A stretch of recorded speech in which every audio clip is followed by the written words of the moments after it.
Iran आलमी मईशत को दबाव में ला रहा है। अमेरिका मुश्किल में।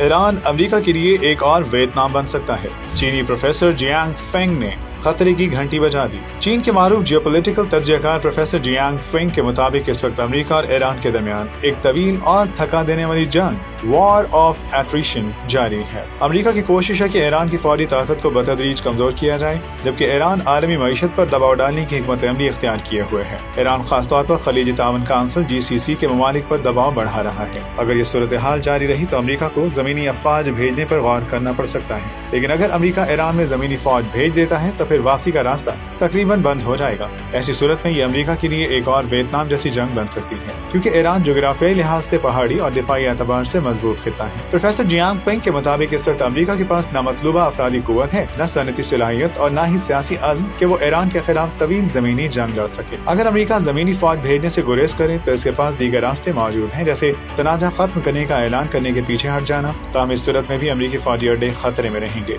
खलीजी मईशतें दबाव में रहेंगी और आबनाए हॉर्मुज़ में गुजरने वाली तवानाई के तरसील मुतासिर होने का खतरा बरकरार रहेगा। ईरान का मौक़िफ़ है कि इसके पास सियासी अज़्म और वसाइल मौजूद हैं, जिसकी वजह से वो इस कशीदगी को तवील अरसे तक बरकरार रख सकता है। अगर अमेरिका मशरिक़ वस्ता से अपनी अफवाज वापस बुला लेता है तो खलीजी ममालिक जैसे सऊदी अरब, कतर, कुवैत और मुत्तहिदा अरब अमारात को ईरान के साथ किसी न किसी सतह पर मुफाहमत करना पड़ सकती है, क्योंकि दुनिया की तकरीबन 20% तेल की तरसीरी आबनाए हॉर्मुज़ से होती है। खलीजी ममालिक अपनी खुराक का तकरीबन 80 से 90% हिस्सा दरामद करते हैं। इसलिए तवानाई की तरसील में रुकावट न सिर्फ आलमी मईशत बल्कि इन ममालिक के लिए भी संगीन नताइज पैदा कर सकती है। अगर ये सूरत हाल जारी रही तो आलमी मालियाती निज़ाम में भी तब्दीली आ सकती है। मौजूदा पेट्रो डॉलर सिस्टम कमजोर हो सकता है और इसकी जगह कोई नया निज़ाम भी आ सकता है, जैसे ब्रिक्स या सोने पर मबनी मालियाती निज़ाम वापस आ सकता है।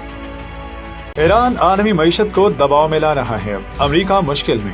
ईरान अमेरिका के लिए एक और वियतनाम बन सकता है। चीनी प्रोफेसर जियांग फेंग ने खतरे की घंटी बजा दी। चीन के मारूफ जियोपॉलिटिकल तज्जियाकार प्रोफेसर जियांग फेंग के मुताबिक इस वक्त अमेरिका और ईरान के दरमियान एक तवील और थका देने वाली जंग वॉर ऑफ एट्रिशन जारी है। अमेरिका की कोशिश है कि ईरान की फौजी ताकत को बतदरीज कमजोर किया जाए, जबकि ईरान आलमी मईशत पर दबाव डालने की हिकमत अमली इख्तियार किए हुए है। ईरान खासतौर पर खलीजी तावन काउंसिल GCC के ममालिक पर दबाव बढ़ा रहा है। अगर ये सूरत हाल जारी रही तो अमेरिका को जमीनी अफवाज भेजने पर गौर करना पड़ सकता है, लेकिन अगर अमेरिका ईरान में जमीनी फौज भेज देता है तो फिर वापसी का रास्ता तकरीबन बंद हो जाएगा। ऐसी सूरत में ये अमेरिका के लिए एक और वियतनाम जैसी जंग बन सकती है, क्योंकि ईरान जोग्राफियाई लिहाज से पहाड़ी और दिफाई एतबार से मजबूत खिता है। प्रोफेसर जियांग फेंग के मुताबिक इस वक्त अमेरिका के पास न मतलूबा अफरादी कुव्वत है, न सनती सलाहियत और न ही सियासी अज़्म कि वो ईरान के खिलाफ तवील जमीनी जंग लड़ सके। अगर अमेरिका जमीनी फौज भेजने से गुरेज करे तो इसके पास दीगर रास्ते मौजूद हैं, जैसे तनाज़ा खत्म करने का ऐलान करने के पीछे हट जाना। ताहम इस सूरत में भी अमेरिकी फौजी अड्डे खतरे में रहेंगे,